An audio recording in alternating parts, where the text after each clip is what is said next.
Começou já? Isso, né? Estamos ao vivo. Boa noite, pessoal. Que é a primeira live aqui do grupo de estudos aqui, que é um grupo que já tem faz um tempo já, acho que há mais de um ano. A ideia do grupo é a gente ler leituras anarquistas, né, para o pessoal iniciante e para o pessoal mais experiente também, para a gente voltar a se debruçar para a teoria, né, a gente poder a gente ler autores consagrados, autores não conhecidos, né? Tipo, e fazer um debate, né? Com isso, né? E esse debate, né? Ele levou à criação essas leituras, né? Elas levaram à criação do canal Anarquistas do Vale dos Sinos, que ficaram catalogadas as leituras lá do pessoal, né? Eu participei de algumas, estou participando e agora a gente está trazendo os debates aí que a gente fazia desses grupos, né, para tentar fazer umas lives aí para a gente compartilhar mais conhecimento. E hoje, né, a gente vai estudar um pouco sobre o socialismo utópico e mais um geralzão assim sobre o contexto histórico, sabe, as consequências e também sobre a situação do operariado, né, o que levou, né, o operariado a se voltar ao socialismo e, e o que levou, né, os grupos a se organizarem, né, tipo, para o socialismo que a gente conhece como científico, né, o socialismo libertário, isso, né, só que o foco aqui hoje vai ser sobre o estudo do socialismo utópico e, como eu falei, né, vai ser uma parada mais por cima, assim, mais geral, assim, a gente vai estudar o contexto, a gente vai falar um pouco também sobre a Revolução Industrial e suas consequências que levou, né, no operariado e que levou à luta de classes e tal, né? A gente já havia tido uma outra live, né, falando sobre a Revolução Francesa. E agora a gente meio que vai pegar o gancho aí e falar das consequências, né? Tipo, do que isso levou em outros países, não só dentro da Europa, né? O Alan quer falar mais coisa aí? Pode falar aí. Boa noite, boa noite. Bem-vindos aí, ó, a nossa primeira live. Essa live é, como o tio disse aí, vem do grupo de estudos, do grupo de leituras aí no WhatsApp que a gente está fazendo sobre as principais obras anarquistas. E como a leitura atual está sendo Kropotkin, A Conquista do Pão, nós estamos pegando elementos do período que ele está citando. Por exemplo, na semana passada a gente publicou um vídeo aí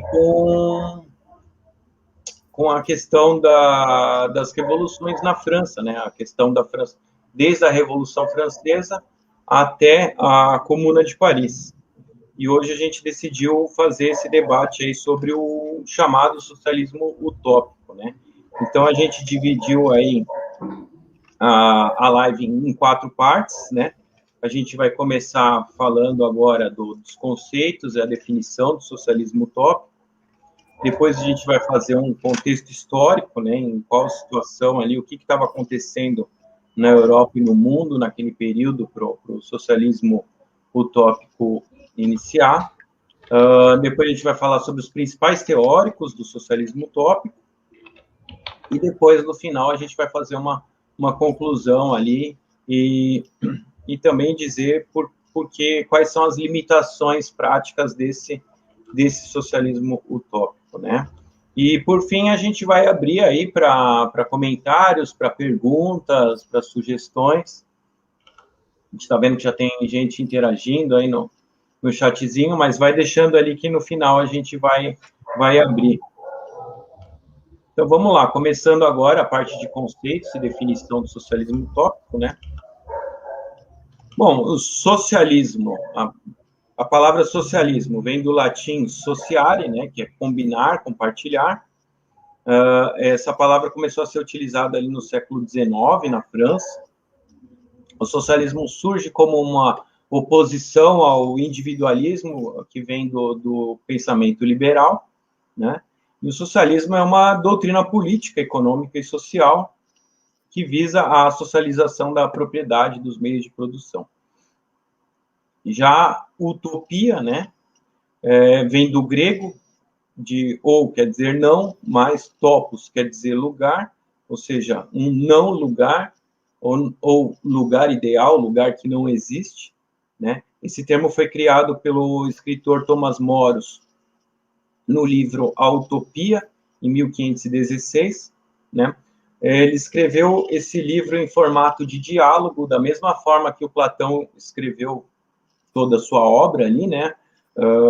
Mas, principalmente, ali foi uma influência da República de Platão, que ele escreveu ali 380 anos antes da Era Comum.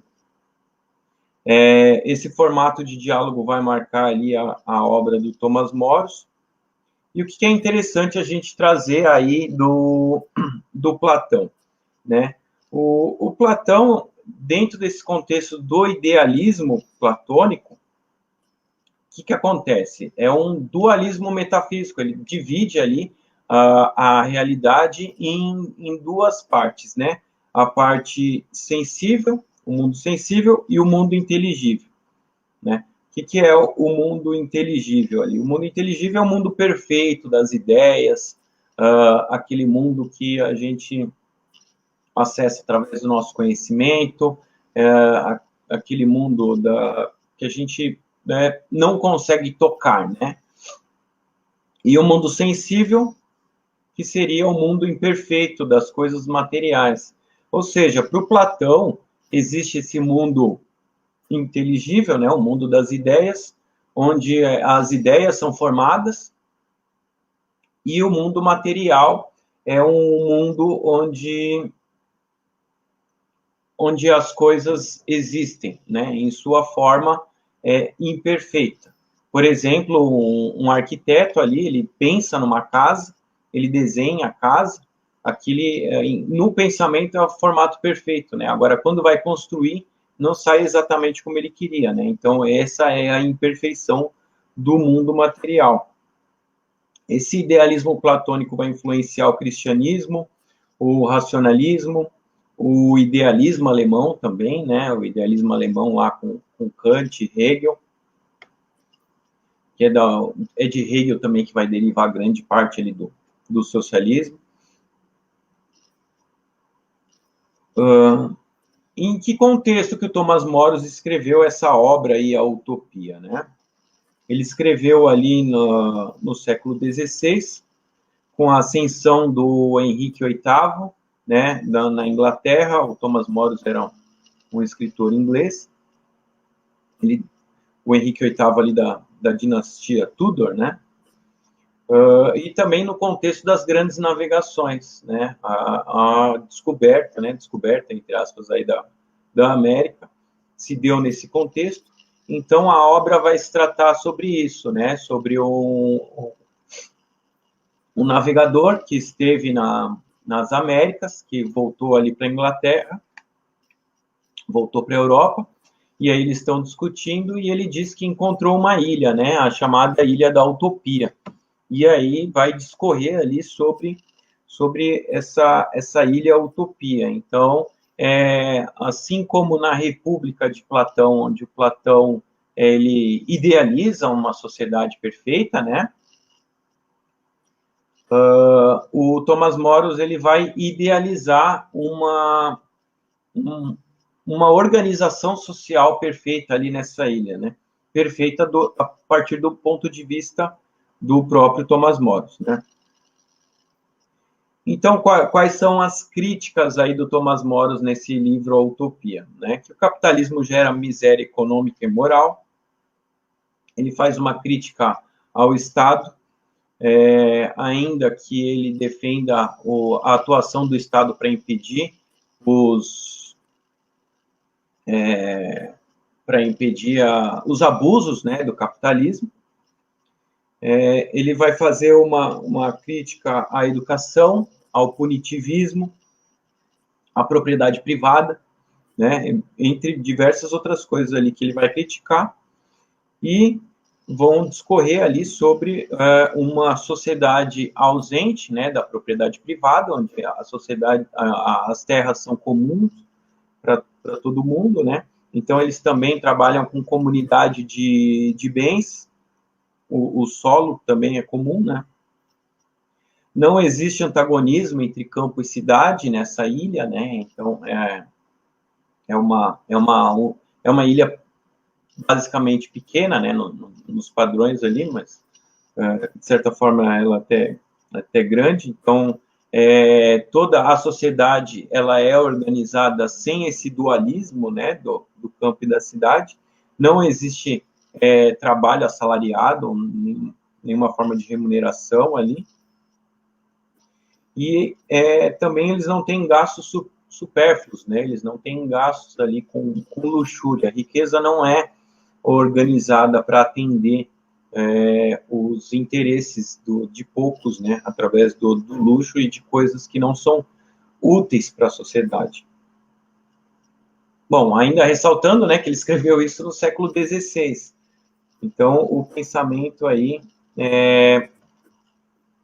estava bem cru, né? Só um instantinho.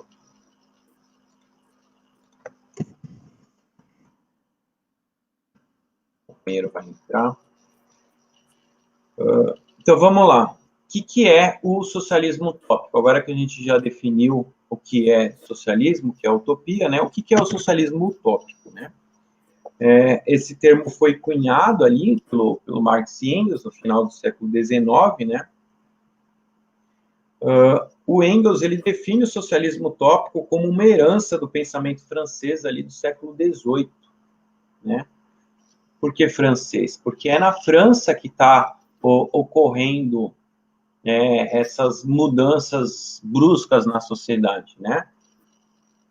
A gente tem o contexto da Revolução Industrial na Inglaterra e da Revolução Francesa ali na França, né? Boa noite, Lázaro, bem-vindo, hein? Boa noite, pessoal. Boa noite, boa noite. Pode continuar lá. Mas o Engels, ele define como uma herança do pensamento francês, e aí a gente vai ver o porquê quando a gente discutir ali um pouco sobre os principais teóricos, né? O Engels diz também que é o pensamento de um proletariado pouco desenvolvido, né? E vai existir esse rompimento do socialismo utópico com o chamado socialismo científico. Em que momento? Em 1840, quando Proudhon escreve O que é a propriedade. Depois, Marx e Engels vão reivindicar, né, esse termo do socialismo científico, né? Mas na obra do Proudhon, O que é a propriedade, em que a gente tem a crítica à propriedade privada de uma maneira científica, né? Através de axiomas, proposições, demonstrações. Então, nessa obra do Proudhon, ele consegue provar, né, de que, apesar dessa lógica de que para existir roubo precisa existir propriedade, né? Quando ele diz que a propriedade é um roubo, é uma contradição lógica. Então, dentro dessa obra, ele vai dizer por que não é uma contradição lógica. E ele vai explicar com diversos argumentos ali, através de um método científico, né, de que a propriedade é um roubo. E é a partir daí que o socialismo ele dá um salto de qualidade. Ou seja, o socialismo ele ainda está bem tá bem verde, né? Ele está se desenvolvendo. Vale lembrar que o socialismo surge dessas contradições do capital oriundos da Revolução Industrial e também da Revolução Francesa, né?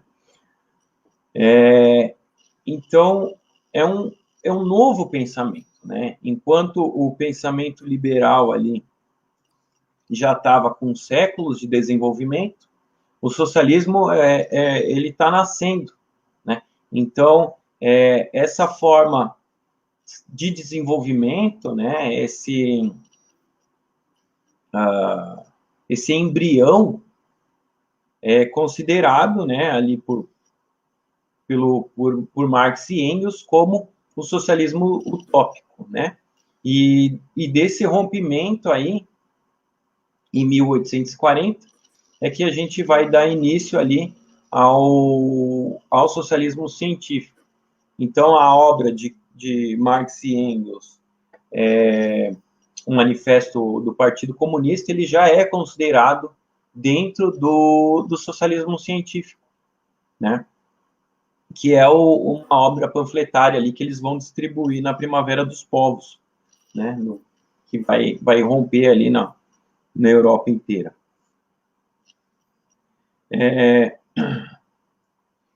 Então, a gente não vai ver em outros teóricos ali, alguns teóricos não vão utilizar esse termo, socialismo utópico científico, né? Eles vão utilizar somente socialismo, porque é um socialismo se desenvolvendo, é um socialismo em desenvolvimento, né? Só que, para o Marx e Engels, existe esse rompimento, porque o socialismo ele sai do campo do idealismo, né? Ou seja, lembra quando a gente estava falando de Platão ali, sobre o mundo ideal e tudo mais? Nesse momento, o socialismo, a filosofia socialista está projetando algo para acontecer no futuro, né? É uma sociedade que não existe, é uma forma de organização que não existe, enquanto que o socialismo científico ele é considerado materialista, né? O que é o materialismo? O materialismo é que esse mundo que a gente enxerga, esse mundo material, ele está acima do mundo ideal, né? Acima do mundo das ideias, ou seja, o que acontece no material é o que vai influenciar o que vai acontecer no mundo ideal. Então, a gente tem essa inversão do pensamento socialista, onde para de se considerar o que está por vir e passa a considerar o que está acontecendo e como se fará dessa mudança, né? Então, o socialismo científico ele vai trabalhar aí nessa função de prover as condições mínimas necessárias para a gente chegar numa organização socialista, né? Uma organização da sociedade sem a propriedade privada. E é isso, meu tempo já se esgotou. Eu vou passar a palavra aí para o Lázaro, para ele entrar nesse contexto histórico aí do socialismo utópico. Boa noite a todos e todas. Boa noite. Boa noite, Alan. Eu queria falar um pouco sobre esse embrião do socialismo utópico, o seu contexto. E eu queria voltar um pouco, né, no tempo na qual o Alan está contextualizando, em que, na verdade, nem o primeiro socialista utópico tinha nascido ainda. Então, para falarmos do socialismo, somente o socialismo utópico, é necessário entender a contextualização emergente do pensamento socialista e o porquê dele se desenvolver. Todo pensamento ele constitui um interesse, seja crítico, positivo ou negativo. E não é de se esperar que o pensamento econômico também não possua seus próprios interesses reprodutivos, seja interesses de classe ou de um contexto histórico. Nesse caso, o contexto histórico, que eu quero tratar aqui, está se situando ainda entre o século XII e o século XV, né? Entre o declínio da ordem feudal e a ascensão do capitalismo mercantil. O pensamento mercantil ele começa a desenvolver a partir de uma contextualização bastante violenta, né? É interessante porque normalmente vemos liberais sempre falando do livre mercado, né? Do laissez-faire, ou então você pode ver dentro dessas anomalias políticas, como os anarcocapitalistas, dizendo que capitalismo é só trocas voluntárias. Bom, vamos dar uma olhada no contexto histórico. Entre o século XII e o século XV, a Europa estava dividida ali entre uma economia regional, de ordem feudal. Então, basicamente, a gente tinha a economia dividida entre algumas comunas e guildas. As guildas eram basicamente pequenos locais de manufaturas, né? De produção de artesanato, metais, enfim, mercadoria. Essas guildas tinham um processo de autovalorização dos seus preços muito alta, né? Porque eles tinham um monopólio e o seu excedente era vendido para a aristocracia. E somente o excedente, né? A gente tem uma economia regional aí voltada para a autossuficiência, baseada em um monopólio de guilda e uma autogestão dos trabalhadores, né? Em que era pagada ao senhor feudal a talha. O declínio dessas guildas e dessas comunas acontece a partir do momento em que é criado um mercado de consumo nas colônias. Com a entrada de metais preciosos e mercadorias dessas colônias, a Europa, e principalmente a Inglaterra, que vai ser o país embrionário do capitalismo mercantil, começa a produzir um processo de circulação muito grande de moeda e dinheiro. Isso faz com que abra-se uma ruptura entre essa ordem feudal. Antes constituída de senhores feudais, agora você tem novas figuras e representações. Uma delas são esses mercadores, né? que mais tarde vai se converter na burguesia. Esses mercadores fornecem um subsídio muito grande para a formação de uma monarquia absoluta muito forte. Então você vê que o processo da formação do capitalismo exige por si só, em sua natureza, uma formação de um Estado muito poderoso. Basicamente porque, para se manter esse nível de comercialização colonial e trocas entre esses territórios feudais, era necessário derrotar esses grandes proprietários de terra, esses senhores feudais. Então, você vai ver os mercadores fornecendo bastante dinheiro, enriquecendo a monarquia absolutista, de forma que a monarquia absolutista, se unindo a esses mercadores, conseguisse avançar sobre os domínios feudais, já que naquele período os domínios feudais eram constituídos de feudos que atacavam uns aos outros e também cobravam imposto sobre esses comerciantes, né? E sobre esses comércios. Com a colonização e a entrada de metais preciosos na Europa e aumento dessa circulação de dinheiro, você tem uma especulação da terra.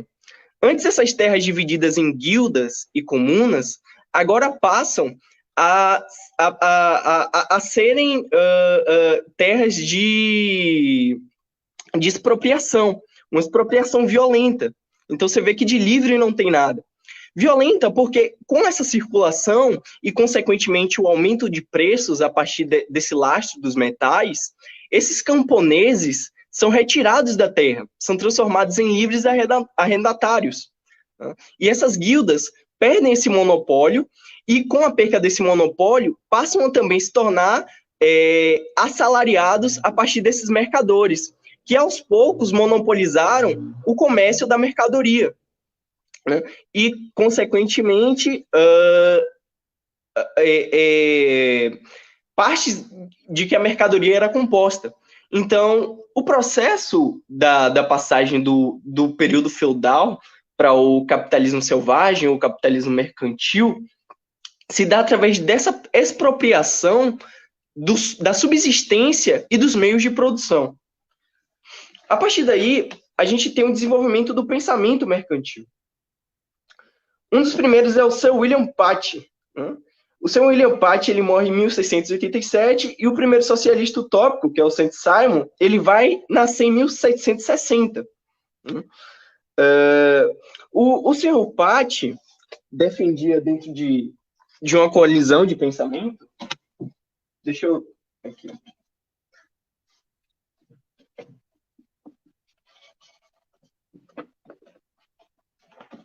Uma medida que mais tarde vai se desenvolver no liberalismo, conhecida como a Lei de Ferro dos Salários, né, como uma necessidade do avanço dessa nova ordem econômica. Nas palavras do próprio Sir Paty, ele diz o seguinte: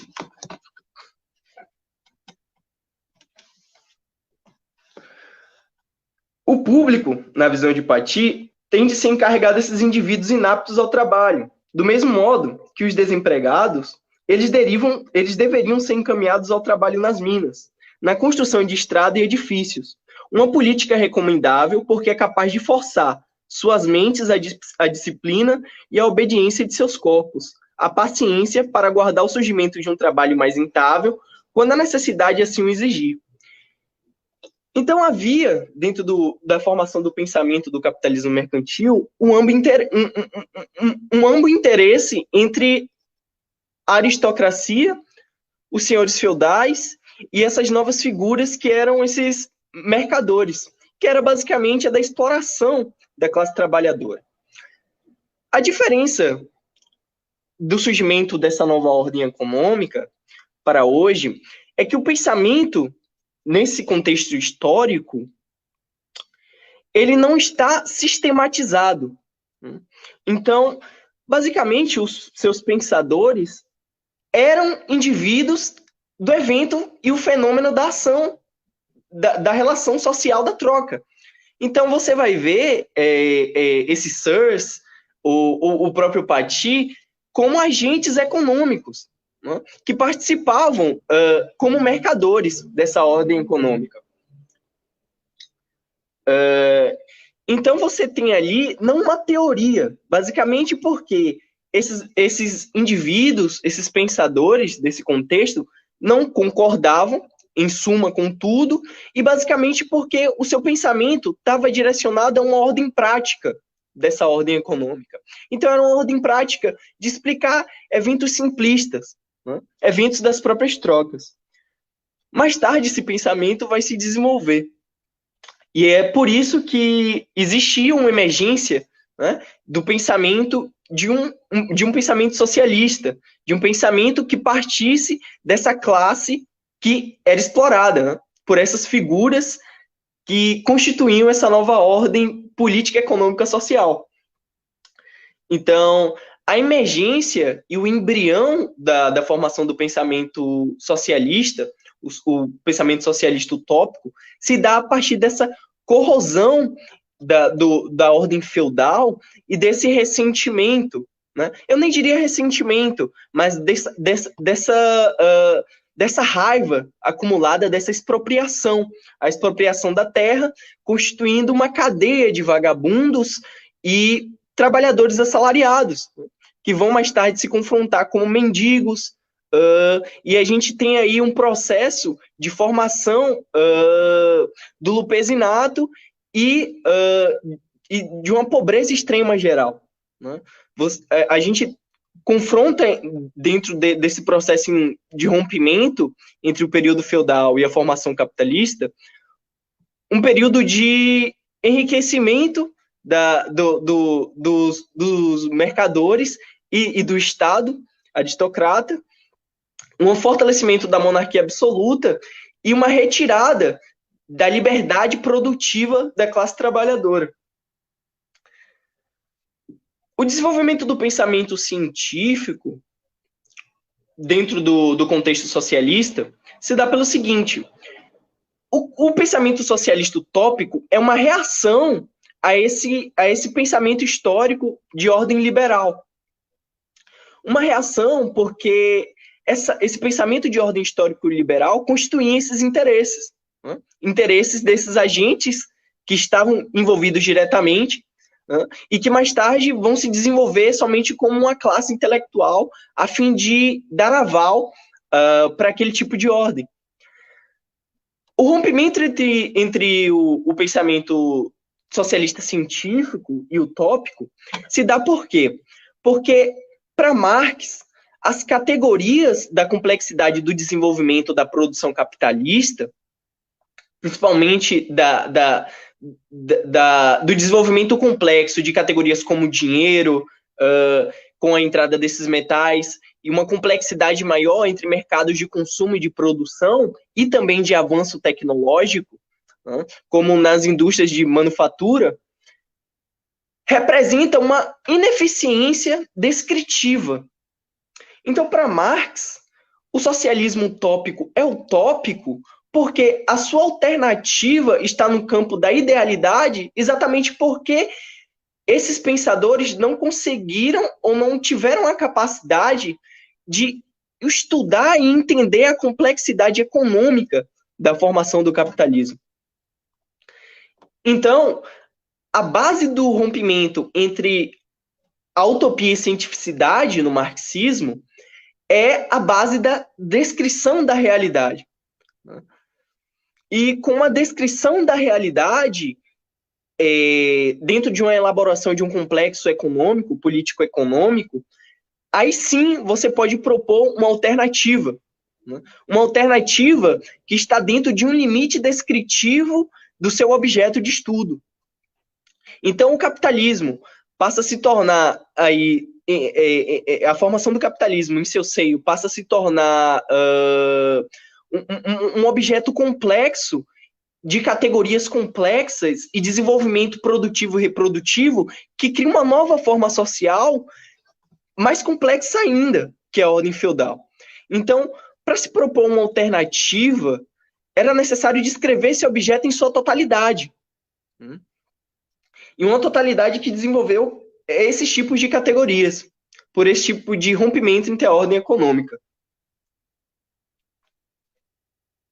Vou passar agora para o Alan.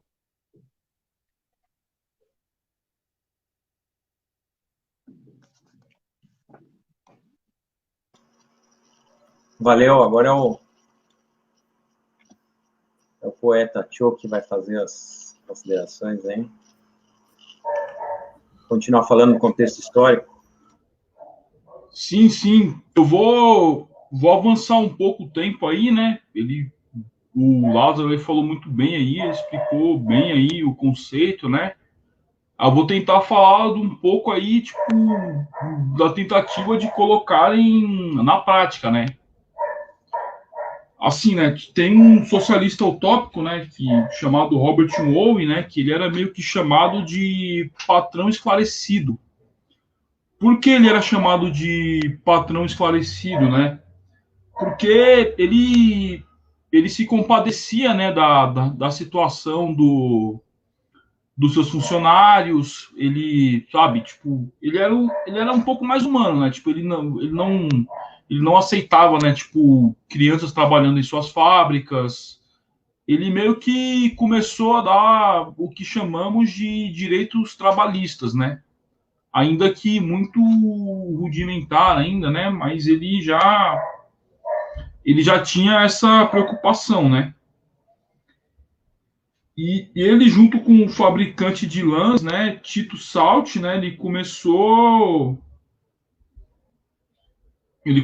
a criar tipo esse pensamento, né? Só que assim, ele para cada patrão como o Robert Owen e o Tito Salt, né? A gente tinha 1.000, né? A gente tinha 100 patrão que não tava nem aí, né? Só queria extrair a mais-valia ali e o lucro e acabou, né? E isso levou, né, tipo, aos operários, né, eles começarem a se organizar, né, e criarem sindicatos, né. E assim, né, tipo, o Estado, né, ele no começo ele foi contra, né, os sindicatos, né, sabe?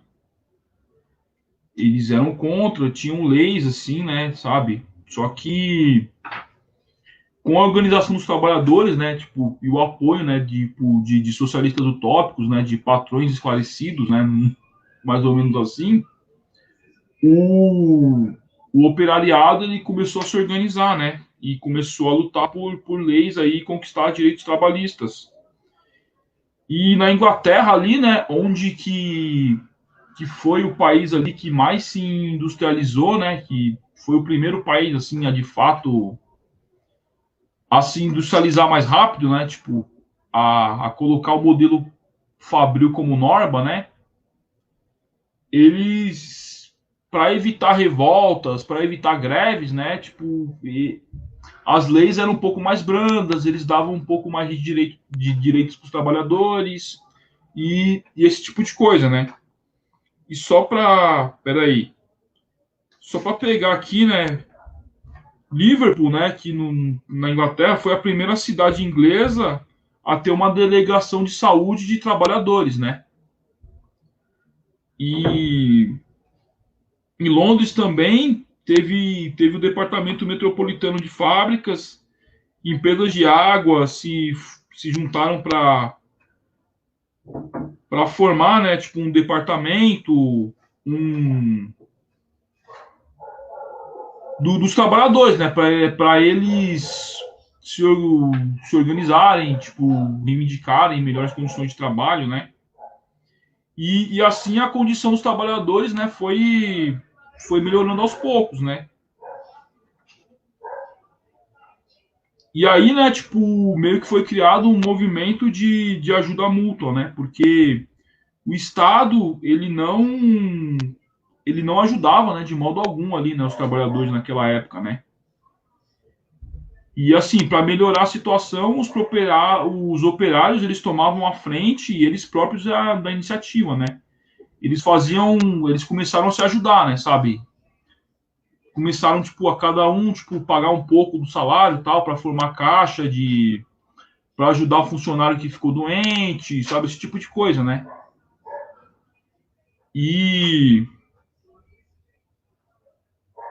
e assim, né, na Grã-Bretanha, né, teve um desenvolvimento de institutos industriais, né, que pode servir, que serviram de exemplo para os trabalhadores que procuravam progresso, né, próprio tipo, de estudar, né, sabe? Tipo, os trabalhadores começaram, tipo, a se letrar, né, aprender a ler, aprender a escrever.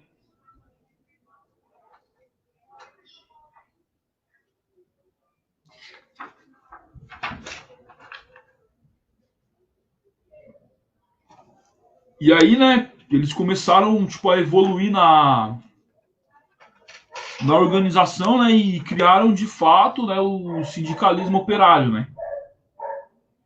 E os sindicatos de operariados, né, eles eram associações operárias, né, de uma espécie diferente das associações de socorro, das associações de ajuda mútua que eu citei, né? E, tipo, e naquele tempo, né, os produtos eram fabricados, tipo, em pequenas oficinas, existia, tipo, certa, tipo, tinha alguma relação ali, né, tipo, você ainda conseguia trocar ideia com o patrão, né, tipo, sabe, antes da Revolução Industrial. E quando teve a Revolução Industrial, né, as fábricas cresceram, sabe, ajuda mútua, as associações de socorro, né, e aí, de fato, os trabalhadores começaram a se sindicalizar, né, tipo, a reivindicar direitos trabalhistas, fazerem greves, e em 1832, né, teve uma reunião de sindicatos em Newhall, em Birmingham, não sei pronunciar o nome da cidade, é Birmingham. E, e antes também, né, em 1830, o Estado, né, junto com os patrões, né, vendo tipo, os trabalhadores reivindicando direitos, eles começaram a fazer uma propaganda antissindical. Eles começaram a fazer propagandas antissindical, né, tipo. E aqui, né, os patrões, né, que eram fortemente opostos, né, aos sindicatos, eles tinham força, né? Eles se juntaram, né? Junto com o Estado e baniram os sindicatos ali na Grã-Bretanha, né? E foi feito um decreto ali em 1799 e na França, né? Tipo, em 1791. E isso fez com que muitos sindicatos, né? Tipo, fossem ilegais, né? E mesmo assim, né? Com a força do Estado, o pessoal, o empresariado se juntando para acabar com os sindicatos e os sindicalistas continuavam, né? E eles ficaram cada vez mais fortes. E deixa eu ver aqui, em 1900 desculpa, em 1831 teve uma greve dos trabalhadores na fábrica de algodão, né? E também teve dos trabalhadores de carvão, e eles tentaram, tipo, fazer já a greve geral, né? E os grevistas, assim, eles já partiam para a violência, sabe? Porque eles sabiam que dialogar, né, ficar dialogando, né, com o patrão, com o Estado, não ia garantir os seus direitos, né? E também, né, uma coisa que a gente via muito naquela época era, tipo, uma mão de obra, tipo, praticamente escrava ali, né, sabe? E muitas pessoas, né, tipo, perderam suas terras, perderam seus bens, né, tipo, e tinham que trabalhar nas fábricas, né? E também, né, os capitalistas, né, eles faziam uma tática chamada de cercamento, né? O que é isso? Eles chegavam perto, assim, de camponeses pobres, de pessoas que não conseguiam se manter, compravam suas terras, né, e para construir fábricas ou até para capitalizar, né, tipo a mão de obra agrária, né, a mão de obra campesina. E assim, né, os trabalhadores eles ficavam muito acuados, né? Bom, eu encerro a minha fala aí. Queria passar aí pro Alan, pro Lázaro.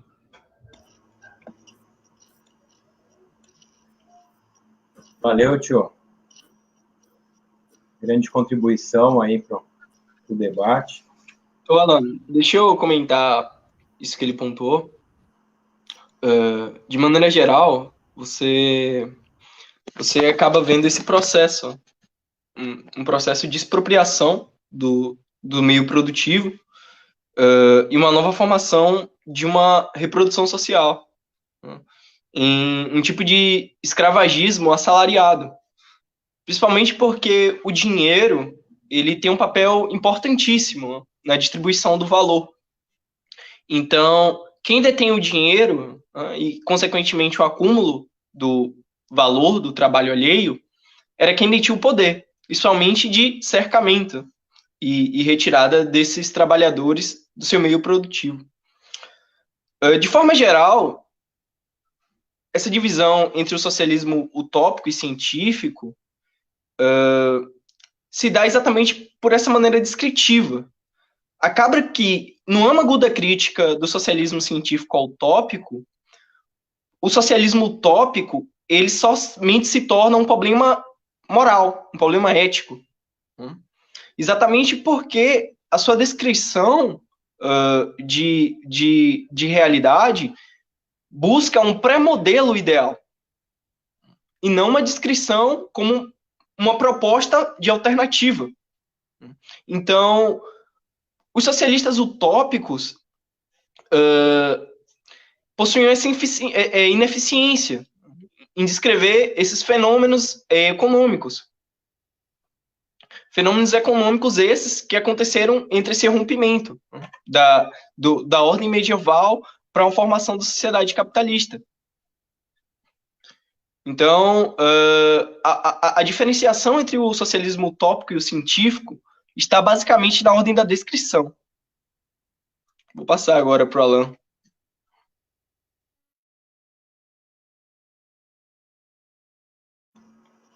Valeu, valeu.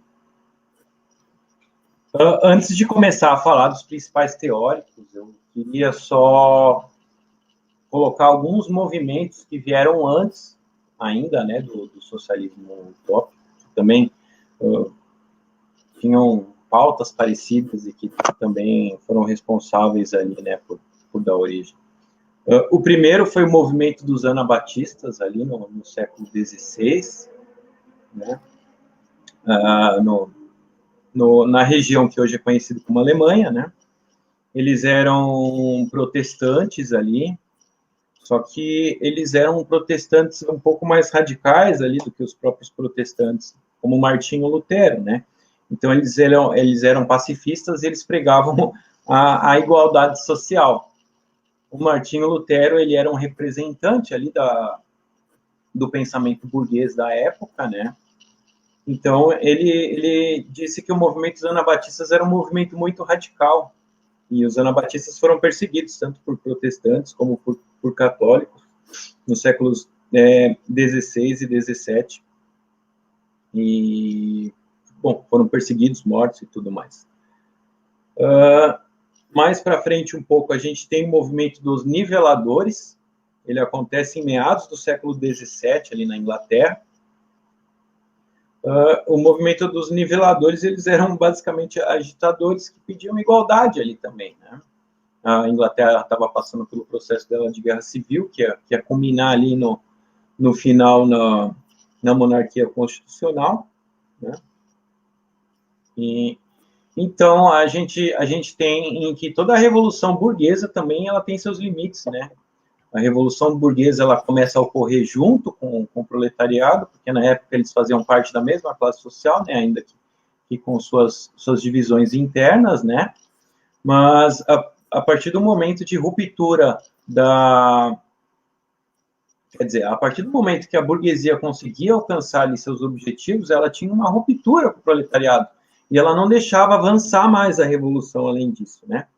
Então, assim como os anabatistas no século XVI, agora vem os niveladores, ali meados do século XVII, que são esses proletários que vão tentar tensionar as revoluções burguesas, né?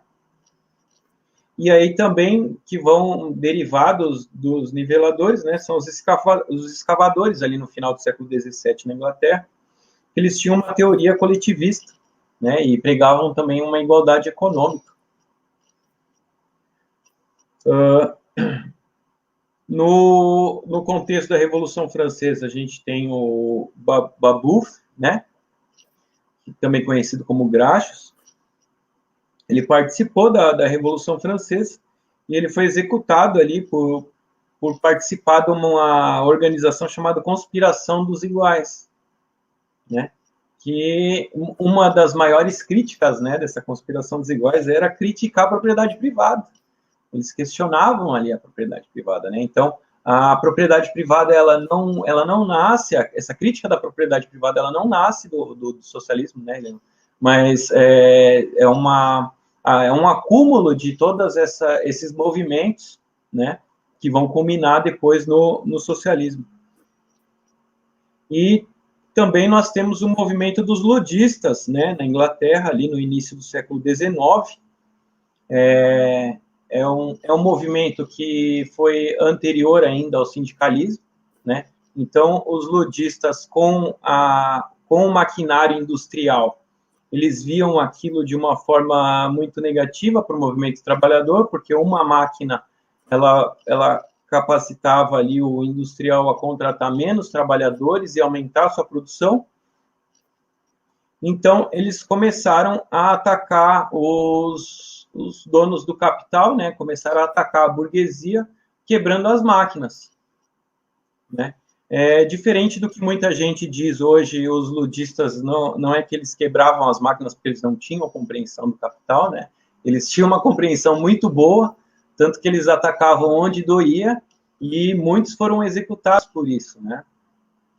Só depois aí do movimento ludista que vão surgir as trade unions ali na Inglaterra, que vão acabar adotando a tática da greve geral, né? Uma tática um pouco mais pacifista ali, que também não vai levar a pena de morte ali, pelo menos não depois ali de conseguir a legalização das trade unions.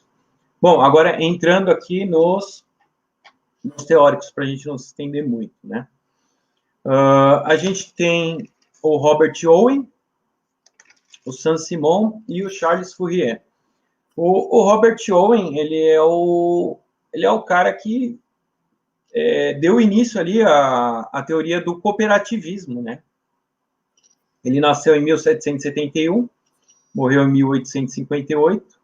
Ele era britânico, né? Nasceu no país de Gales. E ele era diretor de uma fábrica de algodão em New-Lamarck, em 1800. Né? Como o Tio estava falando aí, era um empresário muito preocupado ali com as condições dos seus trabalhadores, né?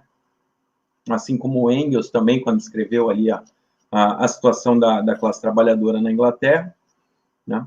Então, o Robert Owen, preocupado com a condição de vida de seus trabalhadores ali, né, ele vai implantar algumas coisas ali na indústria, como jardim de infância, né, para os filhos dos trabalhadores. Ele conseguiu reduzir a jornada de trabalho, que na época era de 16 horas, ele reduziu para 10 horas e meia.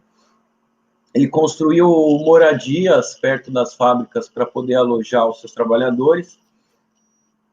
E também deu início ali às cooperativas, né? Ele também abriu uma loja com produtos com quase o preço de custo ali. E ele começa a criticar ferrenhamente o capitalismo ali em 1817, mais ou menos ali na mesma época em que o movimento ludista está quebrando máquina, né? Então a gente tem aí tudo acontecendo ao mesmo tempo, né? Então, sem o apoio de outros empresários ingleses ali e também sem o apoio do Estado, ele acabou falindo, né? Segundo Engels, foi numa tática, numa configuração ali de competitividade, né? Ele não conseguiu competir com outras indústrias que tinham o apoio do Estado, né? Como isenção de impostos e tudo mais. E não conseguiu competir com outras indústrias que tinham salários mais baixos e a jornada de trabalho mais alta, né? Então, ele não conseguia manter os preços dos produtos dele ali num valor que pudesse competir com essas outras fábricas, né? Bom, e aí ele vai fundar uma cooperativa chamada Nova Harmonia, em 1824, no estado da Indiana, nos Estados Unidos, né? Foi uma cooperativa que funcionou ali durante uns 3 anos, mais ou menos. E a gente tem a participação de uma figura bem interessante nessa cooperativa dele, que é o Josiah Warren, né? Josiah Warren, ele era um individualista, hoje ele é até considerado anarco-individualista por muitos teóricos aí, né? E ele foi um grande agitador nos Estados Unidos ali, em meados do século XIX. Ele influenciou a Emma Goldman, Alexandre Berkham, os mártires de Chicago também, antes do incidente em 1º de maio de 1848, ele estava ali agitando em Chicago, né? Ele acabou tendo um rompimento ali com a Emma Goldman e o Berkman por conta do individualismo dele, né? E ele fundou também outra cooperativa chamada Tempos Modernos, mas em meados do século XIX. Então, o Robert Owen, ele teve influenciou aí alguns movimentos interessantes nesse período. A gente tem também o Claude-Henri de Rouvroy, não sei, que era o conde de Saint-Simon. Nasceu em 1760, morreu em 1825, e ele tinha essa ideia de nova sociedade, né? Ele teve uma educação liberal francesa. Ele entrou no exército aos 17 anos, ele lutou ali pela independência dos Estados Unidos, né? Depois ele retornou para a França, abandonou o título de nobreza e lutou na Revolução Francesa. Ele foi uma vítima ali do período de terror, ainda bem que ele não foi guilhotinado, né, porque teve bastante contribuição depois, mas ele ficou preso por 1 ano no período de terror ali da Revolução Francesa. Aí ele escreveu Cartas de um Habitante de Genebra e seus Contemporâneos, em 1802. É um dos eventos ali em que o Engels identifica como importantes ali para o socialismo utópico, né?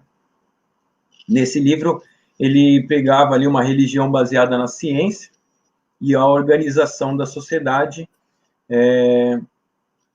a partir de um trabalho industrial planificado, né? Ele escreve a Introdução aos Trabalhos Científicos do século XIX, em 1807, que é o germe do positivismo, né? Ele vai influenciar ali o Auguste Comte. O Saint-Simon acreditava numa sociedade sem ociosos, então ele criticava muito ali a nobreza, o clero, e também a burguesia. Depois que chegou no poder, ele começou a criticar ali, né?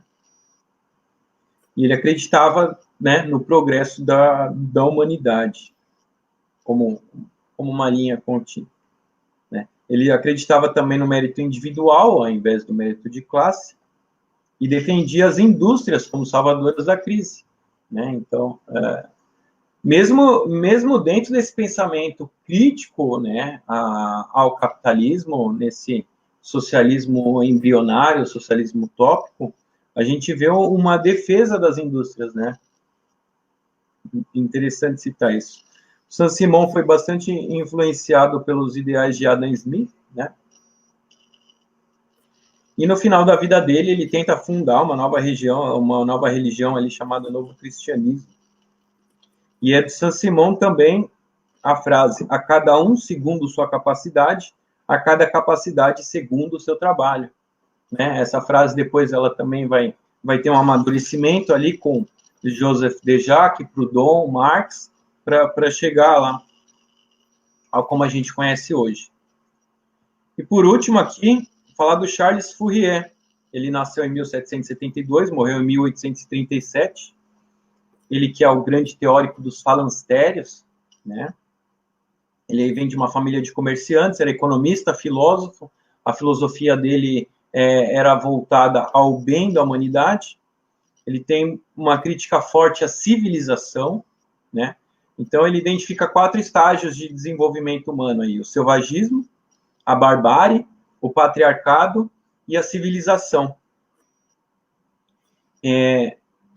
A civilização para ele era imoral, era hipócrita, porque representava os valores de uma sociedade burguesa, né? Então a gente vê aí já uma crítica bem forte aí aos valores burgueses, com o Charles Fourier, e ele dizia que a pobreza derivava da abundância. Então, dentro desse contexto, não pode existir progresso nessa contradição, né? Ou seja, se essa sociedade burguesa que está agora no poder do Estado causa pobreza, então não existe o desenvolvimento, né, que o Saint-Simon pregava e que o positivismo vai se apropriar depois. E do Fourier vem uma frase importantíssima para a Comuna de Paris, que ele diz o seguinte, ó: o grau de emancipação das mulheres em uma sociedade é o termômetro geral através do qual se mede a emancipação geral, né? Ou seja, não dá para se medir o índice de liberdade de uma sociedade sem medir o índice de liberdade de uma mulher, né? Então, é a partir da mulher que é feito esse termômetro para a gente medir esses níveis da sociedade. E que é muito pregado ali na Comuna de Paris, né? Que a igualdade de gênero é um debate muito forte na Comuna de Paris. Os ideais de Charles Fourier também influenciaram a Primavera dos Povos, em 1848. Influenciou a Falange norte-americana em Nova Jersey, em 1841. La Reunião, no Texas, em 1855. A Colônia Cecília, no Paraná, em 1890, o falanstério do Saí, em Santa Catarina, em 1841. Isso tudo é obra do Charles Fourier. E o que são esses falanstérios aí, né? O falanstério é um modelo de organização social e urbano, né? É um projeto urbanista. Ele prevê comunidades autônomas e autossuficientes, né? Ou seja, lembra daqueles 4 estágios: selvagismo, barbárie, patriarcado e civilização? Para ele, para a gente poder avançar e superar a civilização, a gente chega nessa era da harmonia, né? Seria a substituição dessa degradação da civilização, seria essa era da harmonia. Então, para ele, chama falanstério por causa das falanges, né? As falanges trabalhariam em prol do bem comum ali. Cada falanstério teria mais ou menos 1.500 habitantes, com quartos adaptáveis, cozinha comum, agricultura, horta comunitária, né? E do falanstério surgiu o familistério, do industriário Godin, em 1859. Ele comprou 18 hectares na França e construiu ali o que foi chamado depois de Palácio Social, que durou até 1968. E o Kropotkin, na Conquista do Pão, ele vai citar exatamente isso. Ele vai chamar o falanstério de imenso hotel, né? Ele vai dizer que a maioria das pessoas prefere domicílios isolados. Ele vai chamar essa economia gerada dentro dos falansterios de uma economia falsa. O Kropotkin vai dizer que a grande economia é fazer algo que torne o mundo mais agradável a todos e não se fechar em comunidades isoladas, né, como pregava ali o Charles Fourier. E o Kropotkin vai dizer também que outros socialistas acabavam repudiando o falanstério.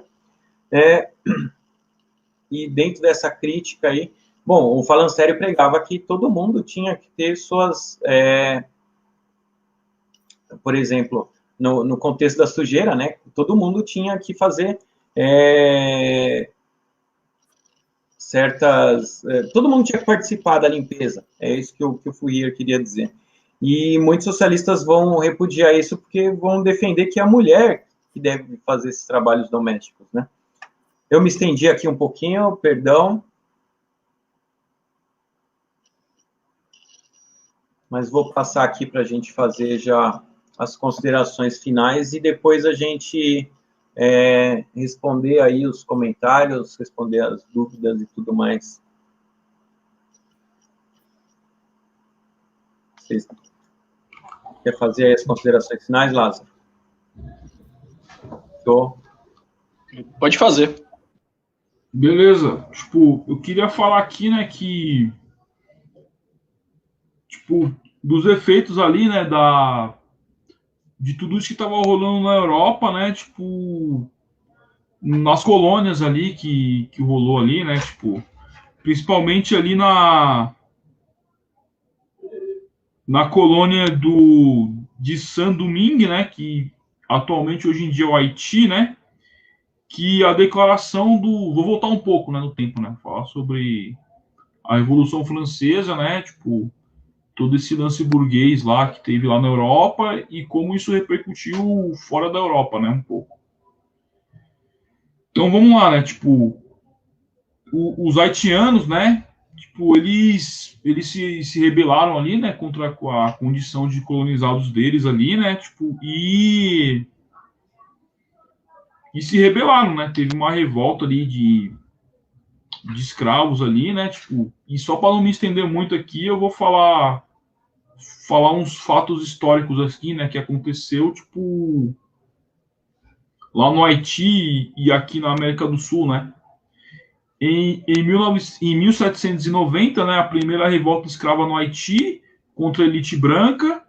15 de maio de 1791, a França garante civis aos negros libertos. Em 22 de agosto de 1791, nova rebelião no Haiti contra proprietários de escravos. 29 de agosto de 1793, Toussaint marca um ponto ao abolir a escravidão no Haiti. 4 de fevereiro de 1794, França abole a escravidão, restaurada por Napoleão em maio de 1802. 7 de abril de 1803, Toussaint morre na prisão francesa. 31 de dezembro de 1803, Haiti declara a independência da França. Março de 1808, Napoleão ocupa a Espanha e a América Latina fica à deriva da autoridade espanhola. 25 de março de 1810, a Argentina estabelece o primeiro governo independente. 15 de julho de 1811, Bolívar, né, o Simão Bolívar, né, que o cara que inspirou o bolivarianismo, tal, né? Ele inspira o Congresso venezuelano a declarar a independência, né? Bolívar lidera uma guerra da independência na América Latina. Isso ocorreu de 1811 a 1819. Foram 8 anos de luta aí. 24 de dezembro de 1824, últimos legalistas espanhóis aceitam a independência do Peru. 17 de dezembro de 1830, Bolívar morre decepcionado com o fracasso em conquistar a unidade latino-americana. E, tipo, todos esses exemplos, né, mostram que os povos latinos, né, e não só os povos latinos, como o europeu, qualquer povo, né, tipo, eles não querem, né, tipo, serem governados, né, ou colonizados, né, eles querem determinar os seus próprios destinos, né, eles não querem intervenção, né, e sabe, tudo que acontece, isso mostra também, tipo, o que acontece lá, né, tipo, sabe, em outro país, acontece, vai reverberar de alguma forma, tipo, aqui também, né. E sobre todo o pensamento socialista, né, tipo, o pensamento até do socialismo utópico até o dito científico, né, ele foi, tipo, ele nasceu junto ali com o capitalismo, né, ao mesmo tempo que nasceu o capitalismo e apareceram pessoas, né, que criticaram esse modo de vida, né, esse modo de pensamento, né. Aí eu encerro minha fala aí, né? Tipo, eu falo que o socialismo, né? Tipo, ele é a antitese do capitalismo, né? Tipo, ele é uma crítica, né? Ele é antagônico mesmo, né? Sabe? Tipo, ele já nasceu antagônico ao socialismo. Aí eu encerro minha fala aqui. Ao capitalismo, desculpa. Me bananei um pouco aqui, foi mal. Lázaro? É isso que o Compass falou. O socialismo, e eu nem gosto de usar o termo utópico, né? Mas o socialismo utópico, ele surge como uma reação. Ele surge como uma reação da expropriação. Né? Uma expropriação violenta. Tanto na Europa, transformando indivíduos em arrendatários da terra, né? Consumando essa pseudo-liberdade liberal, e nas colônias, né? Estabelecendo mercados de consumo e de extração, né? De pedras preciosas. Veja que durante a formação do capital mercantil, a Europa ela era escassa em metais preciosos, né? E os colonizadores acabam encontrando uma riqueza imensa de metais preciosos no México. E para a retirada desses metais preciosos, foi necessário um emprego de violência. E esses recursos, com base nessa expropriação colonial, ela tem um desenvolvimento histórico muito importante, né, para esses países europeus ocidentais. Principalmente em um lastreio do dinheiro e do encarecidamento dos preços. Né? Tem um trecho interessante que o Rubi cita no História do Pensamento Econômico, que é o seguinte, deixa eu achar aqui.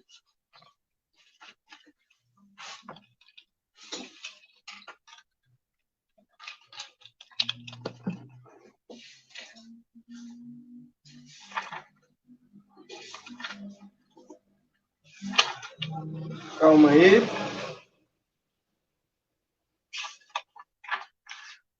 Ai, cadê, cara? Quando a gente tá precisando, essas partes somem.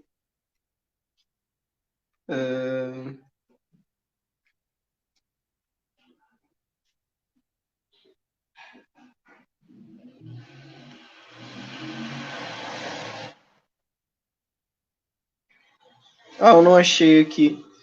Mas o que o Rubi cita é basicamente o seguinte, que com a entrada desses metais preciosos pelas companhias de capital aberto e a hegemonia inglesa, existe um aumento nos preços. É exatamente por causa desse aumento nos preços que acontece o processo de expropriação da terra. Porque, por exemplo, a lã. A Inglaterra ela era a maior produtora manufatureira da lã. Então, o que os senhores feudais viram de vantagem nisso? Eles expulsavam os camponeses de forma que esses camponeses se tornassem independentes de sua força de trabalho, não mais da terra.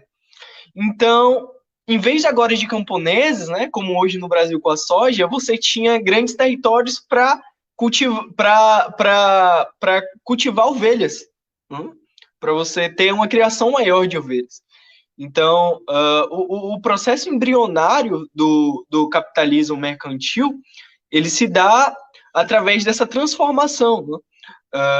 Essa transformação monopolista dos meios de produção. E que vai acabar resultando nessa reação futura dos socialistas, né?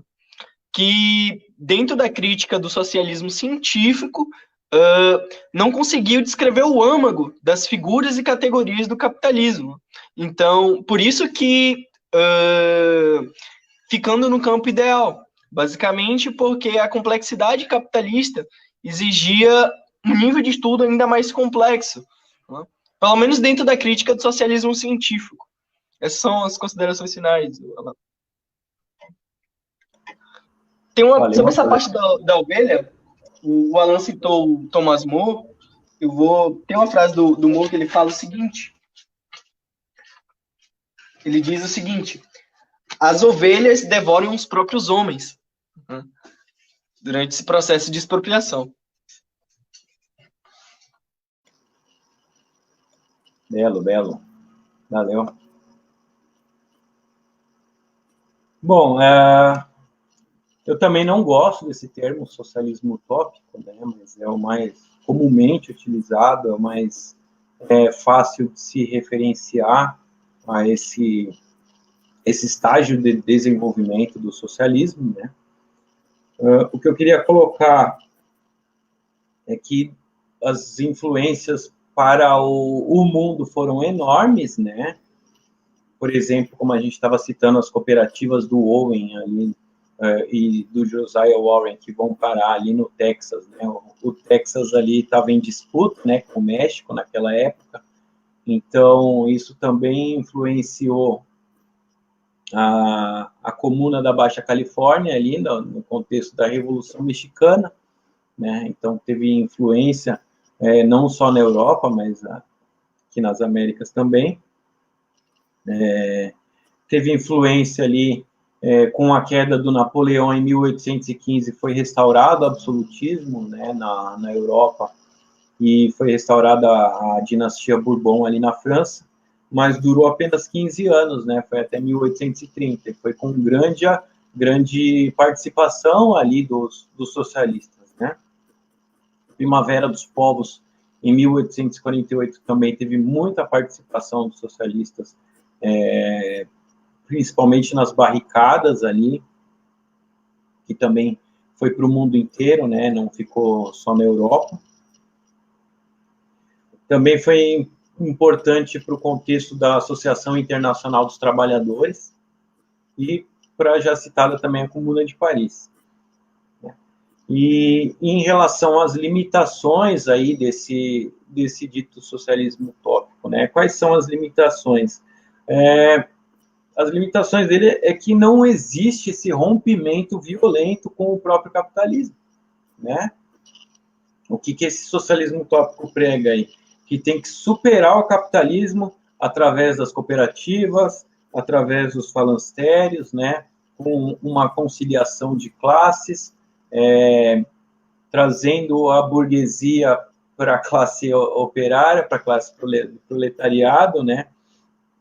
Ou seja, essa não expropriação violenta da propriedade se mostrou totalmente inviável, né? Essa é uma característica que vai se tornar um dogma, né, do socialismo científico, essa questão da expropriação violenta da propriedade privada. Isso é algo que está inerente, né, ao próprio socialismo, né, como comunismo autoritário, ou anarcocomunismo. Então, esse socialismo utópico ele surge para nos auxiliar também nesse processo, né? Ao mesmo tempo em que ele influencia, em que ele serve como inspiração, ele também nos mostra os limites de onde a gente precisa romper com esse pensamento, né? Se a gente for ver tanto o Fourier, o Owen, o Saint-Simon, eles pregavam ali basicamente que os industriais colaborassem, né, de uma certa forma mais humanitária com a sociedade, algo que a gente viu que não acontece, né? Um caso ou outro até a gente vê acontecendo, mas não existe essa cooperação, não existe essa conciliação de classes, né? A gente precisa romper com a classe burguesa através da violência, através da expropriação da propriedade privada, porque para a gente poder chegar no socialismo com maior igualdade econômica, igualdade social, os próprios limites do liberalismo foram, né, como o Tio citou ali na Revolução do Haiti, o liberalismo não serve para todos, né? O liberalismo serve para uma elite branca, europeia, não serve para todos, e o socialismo ele não consegue romper com isso, né? Ele tem suas limitações aí. Bom, vamos passar agora para os comentários.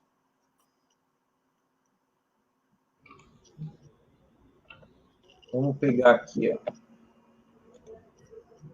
Ricardo Gabriel.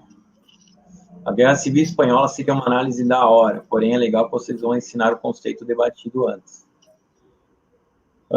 Então, Ricardo Gabriel, o que acontece? A gente tem um grupo de leituras, né, de obras socialistas, de obras anarquistas, principalmente, né? Às vezes a gente dá uma escapadinha em alguns livros, mas o foco é para fortalecer o estudo anarquista. E a gente está com essa iniciativa aí de fazer essas lives, de fazer esses debates online de acordo com as leituras, né? Como a gente está fazendo a leitura agora da Conquista do Pão, a gente na semana, não lembro se foi semana passada ou semana retrasada, a gente fez aqui o debate da questão da França, da Revolução Francesa até a Comuna de Paris, que está aí no Facebook, está no YouTube também. E quem sabe mais para frente a gente faz o debate aí de alguma obra sobre a situação da Guerra Civil Espanhola, a Revolução Espanhola, para a gente poder trazer aí também É que assim, o que acontece? A gente faz esses debates aí em relação aos temas abordados durante a leitura e no final a gente vai fazer uma live maior aí em relação ao livro todo, em relação à leitura, né? Então, é esperar para ver aí se vai ter alguma leitura da Revolução Espanhola. Espero ter respondido aí. Em relação às colaborações aí com outras páginas, a gente, de certa forma, está em conversa. A Camila estava ouvindo no Buzu. Valeu aí. O Marcelo Marques vendo em casa. Nada melhor que ver do conforto de casa, né? Para ANCAP, tudo é escravidão e ditadura. Menos escravidão e ditadura. Quer fazer algum comentário aí sobre isso, Lázaro? Cara, é isso, né? É tipo. E essa é a base do mito liberal, né? De que a formação econômica, política econômica, é uma formação atomizada, né? Em que você tem ali indivíduos exercendo livre vontade, de potência, livre vontades econômicas, né? Não é bem assim. Você vê que na história não existe esse tal livre mercado, né? O que existe são criações artificiais de mercado de consumo e mercado de produção. E expropriação artificial também, desses próprios mercados de consumo e mercado de produção. Então, é um contrassenso você definir capitalismo como trocas voluntárias, né? Porque de voluntariedade não tem nada. Né? Você acha que então, basicamente isso. Posso falar aí, Lázaro, rapidão? Pode mandar. Você acha que o trabalhador vai voluntariamente acordar 4, 5, 3 da manhã para ir trabalhar 10 horas voluntariamente? Você tá maluco, cara. Você tá maluco. Essa gente é maluca. É isso que eu queria falar, cara. Mas é isso aí mesmo. Para eles não existe escravidão, né? Desde que tenha um contratinho ali. Eu me voluntario a não morrer de fome, né? É tipo isso. Não existe ditadura, é isso aí mesmo. Vamos aqui. Lázaro, muito boa a sua visão a respeito do desenvolvimento do capitalismo entre essa transição econômica feudal. Muito boa mesmo. Ó. Muito bom mesmo. Deu uma baita aula aqui para nós. Muito obrigado. Me deu até um frio na barriga aí de falar depois dele aí. O cara é zica demais. Um comentário sobre isso, velho. A gente tava esses dias em um grupo de estudo de Nietzsche, né? E o Nietzsche tem aquela coisa do... Talvez tenha algum anarco-individualista aí na live, né? Aí essa galera que gosta do Nietzsche vai gostar. Que o Nietzsche tem muito essa coisa da muleta metafísica em forma de deuses, né? Que as pessoas se apegam em Deus. E dessa mudança do modo de produção econômico feudal para o capital mercantil, você tem essa mudança dentro da história do pensamento, né? Por exemplo, se você pegar textos dos medievais, como São Tomás de Aquino, até do próprio Aristóteles, vocês vão ver que eles condenam o lucro, né? Essa forma de relação econômica fora da autossubsistência e da autossuficiência. Teve um período na Idade Medieval que a igreja ela criou sérios processos de excomungação de portadores de juros, né? Então, você vê que, à medida que o modo produtivo é revolucionado, o pensamento também é revolucionado, né? Porque o pensamento ele vai atender exatamente os interesses materiais de uma classe. Né? Então, você tem a origem do protestantismo, né? do calvinismo, exatamente para validar essa nova conjuntura, né? esse novo Deus econômico. Então, você tem uma mudança radical na relação econômica, né? De autossubsistência e produção para ser trocado somente o excedente para uma produção de troca generalizada, em que os economistas liberais se viam como agentes e desenvolvendo teorias de relações muito práticas dentro das relações econômicas. E mais tarde você vai ter, né, essa gama de intelectuais que só se dedicam ao trabalho intelectual a fim de aumentar a complexidade conceitual do problema, a fim de também validar, né, essa coisa. Mas, dentro das condições materiais, a classe trabalhadora ela sempre se manteve, se mantém ainda, abaixo do nível necessário, né? Abaixo do nível até da própria subsistência. O Rubin argumenta que era um consenso, né? Principalmente durante o surgimento do capital mercantil, o aumento, por exemplo, do preço dos cereais, né? Como esse autor, que ele é o primeiro autor mercantilista, teórico, que é o Sir William Paty, de que é isso, você tinha que aumentar o preço dos cereais, né, entre os proprietários da terra o Estado enquanto monarquia absolutista e os mercadores, isso era um consenso, porque o trabalhador tinha que trabalhar o dobro, né? Se você diminui o preço dos cereais, o trabalhador ele não quer trabalhar, né? Ele não quer trabalhar o tempo necessário para o mercador, né? e o proprietário da terra adquirir a mais-valia sobre ele.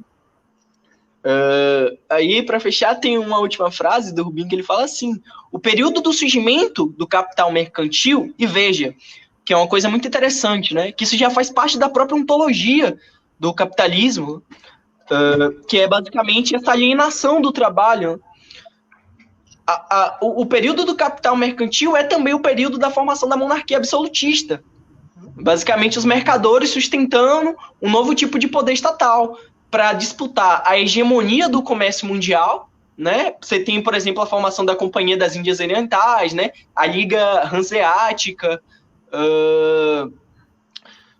e também para dar validade por lei, né? a uma fixação dos salários. Então, não tem como separar, né? Voltando àquele papo lá, o Estado do capital e o capital do Estado. Um é embrionário do outro ao mesmo tempo. Basicamente porque o capital, né, esse valor e essa expropriação do valor e essa autovalorização do valor, ele só se dá por meio da violência, né, por meio da expropriação. Então, os socialistas utópicos ficam nessa beira do abismo, né? Porque se você não consegue descrever totalmente as figuras e as categorias da complexidade econômica, a sua alternativa também não vai atender à complexidade de uma alternativa a essa economia. Né? Porque é indiscutível que mesmo que através de uma violência e uma expropriação muito violenta, o capitalismo ainda é melhor que o feudalismo. Né? Só que você precisa dar uma alternativa melhor a esse modo de produção, né, exercendo as condições materiais necessárias para essa mudança. E o socialismo utópico fica nessa beira. Né? Talvez não porque não existiam indivíduos capazes de refletir, né, sobre o modelo social, mas se você imaginar, por exemplo, a taxa de analfabetização da classe trabalhadora e sua dependência com a relação de trabalho, né? Você tem aí uma jornada de trabalho maior que 10 horas, né, nesse período de rompimento. Então, é por isso que o desenvolvimento do socialismo ele é um pouco tarde, né? Se for pensar dentro da história do pensamento econômico do mercantilismo. Né? Basicamente porque quem vai refletir sobre essas relações econômicas é a classe que está explorando, né? Não que está sendo explorada. Então, o socialismo utópico ele tem essa importância gigantesca, né?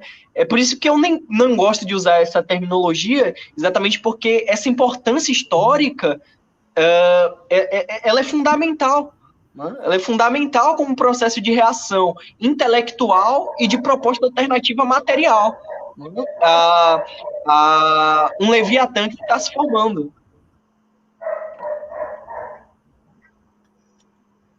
Pode mandar agora.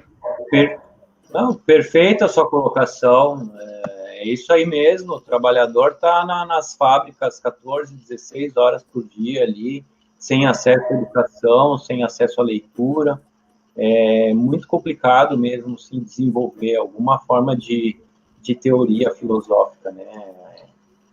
É isso que vai surgir ali só em meados do século XIX, ali, né? Com Marx, Proudhon, Bakunin, né? E sim, com certeza o socialismo utópico tem essa importância gigantesca aí, né? De amadurecer já esse pensamento. Perfeita a sua colocação. Vamos continuar aqui. Como se chama o texto que você está usando, poeta Tioli? A Revolução aqui, de W.O. Henderson. Isso. E para falar sobre as revoluções lá do Haiti, eu usei esse aqui. O livro de ouro das revoluções do Mark Almond. Boa. A Gabriela Carrasco, que aulão, compras. Muito obrigado aí, viu, Gabriela? Que bom que... O livro que eu estou usando como referência do processo de rompimento do capital, do feudalismo para o capital mercantil, esse aqui do Rubin, né? A história do pensamento econômico. O Rubin ele faz uma análise muito interessante, né, sobre a perspectiva da luta de classe, do processo de rompimento e dos processos econômicos sociais que estão ocorrendo a partir dessa mudança de período, né? A minha dica aí. Eu usei bastante o livro do Engels mesmo, o Socialismo Utópico ao Científico. Eu não tenho aqui para apresentar, porque eu li o PDF, então. Vamos botar.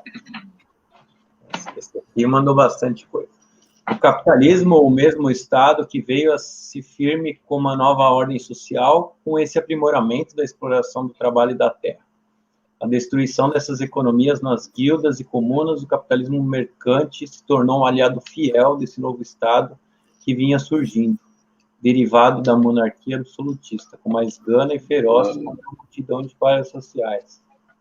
É isso aí mesmo, Francisco. É um processo histórico, né, que vai permear séculos aí de amadurecimento, né? Não foi da noite para o dia, né? Primeiro a burguesia vem financiando o absolutismo, né? Como o Lázaro estava falando aí, e cito até também os Médici e os Rothschild, né? Os Médici apoiando, financiando até o Papa, e até emplacar o Papa depois, né? E os Rothschild financiaram a derrota do Napoleão, por exemplo, né?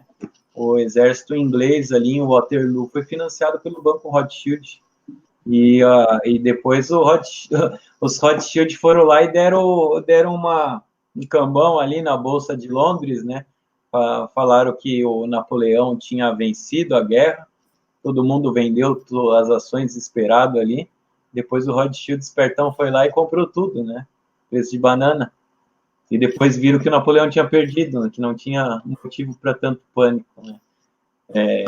Então, a burguesia vai financiando o absolutismo, né? Num primeiro momento ela apoia. Aí a gente tem um momento de ruptura, que é quando a burguesia se torna poderosa o suficiente para tomar de assalto o poder do Estado, que é no contexto da Revolução Industrial, através de uma revolução econômica, e da Revolução Francesa, através de uma revolução social, né? E aí depois a gente tem um terceiro estágio, que é a burguesia se aliando novamente aos interesses absolutistas, que é no contexto da Primavera dos Povos, né? Quando ela percebe que o proletariado é muito mais revolucionário do que ela pretendia, do que ela queria, então ela acaba voltando atrás, se tornando reacionária novamente, né? Ela estava ali no contexto revolucionário, ela se tornou reacionária ali em 1848, né? E aí, na Primeira Guerra Mundial, é quando as monarquias caem, né? Como um castelo de areia ali, o absolutismo vai caindo de vez e a burguesia emerge ali das ruínas do absolutismo, né? Hoje a gente tem alguns resquícios aí pelo mundo, como o maior exemplo, a coroa inglesa, né? Vocês querem fazer algum comentário a respeito desse texto aí do Francisco Araújo? Bom, é isso mesmo, né? Tipo, o capitalismo, né? Tipo, sem Estado, né? Tipo, não tem como, né? Tipo, é como vocês falaram, tipo, é uma relação siamesa ali, né? Tipo, um precisa do outro ali para continuar, né? E você pode ver que tem uma galera aí, né, que eu não vou citar o nome, que criticou tanto o Estado, né, criticou tanto aí o funcionalismo público, e hoje eles são funcionalismo público e são representantes do Estado, e usam a força do Estado para perseguir professor, para ferrar a gente aí, sabe? E um deles aí tava defendendo a estátua do Borba Gato. Tipo, então aqui, ó, você é um fracassado, cara. Você é um fracassado. Você criticou o Estado, critica, e você virou um funcionário do Estado, você virou um funcionário público e você usa o Estado para oprimir. Você é um hipócrita. É isso que eu queria dizer. Eu achei que a parte do Rubin, ele cita o seguinte: todos os preços duplicaram ou triplicaram em média, mas por vezes do que isso. Assim na Inglaterra, Exemplo, o preço do trigo, que por muitos séculos mantivera uma constante de 5 a 6 shillings, alcançou o preço de 22 em 1574 e 40 shillings no final do mesmo século.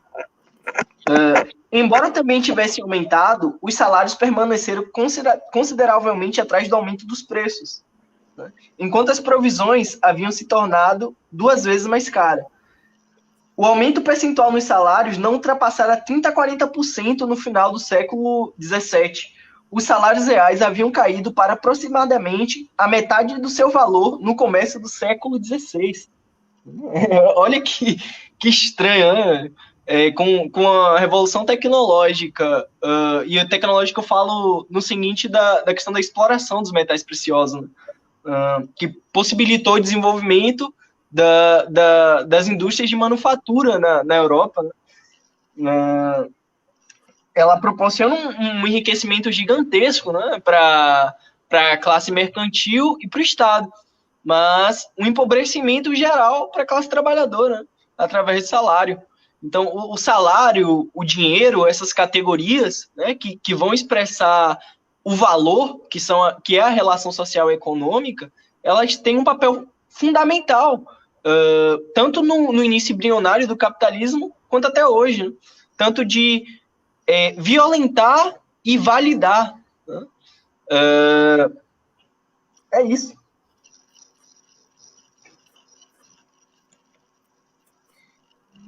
Valeu demais aí. Bom, a gente tinha decidido o teto aqui 8h30, acho que a gente já pode encerrar. Valeu, pessoal. Queria agradecer todo mundo que participou aí na live, no chatzinho. E fazer o convite mais uma vez, né? Se quiserem participar ali desse grupo de leituras, é um grupo um pouco mais fechado, a gente não bota o link dele aí para não ter invasão de ANCAP, né? Que a gente sempre tem. Mas a gente tem um grupão aberto aí do WhatsApp que está aí nos posts fixos da página. Vocês podem entrar nele e pedir o ingresso ali para esse grupo de leituras aí. Tá? Peraí, tem mais um comentário aí, aos 48 do segundo tempo. Boa. Tem um livro bom aí, A Situação da Classe Trabalhadora na Inglaterra. Livro do Engels, né? A gente acabou citando aqui na live hoje, bem por cima. Vou querer sim, hein? Valeu, gente. Boa noite aí, bom final de semana. Boa noite aí. Posso fazer um convite aqui, ó, rapidão aqui pro pessoal aqui? Fazer um convite pro pessoal de São Paulo aí. Amanhã vai. Pera aí, deixa eu pegar aqui rapidão aqui, a imagem aqui, que foi de última hora. Rapidinho aqui, não vai demorar não.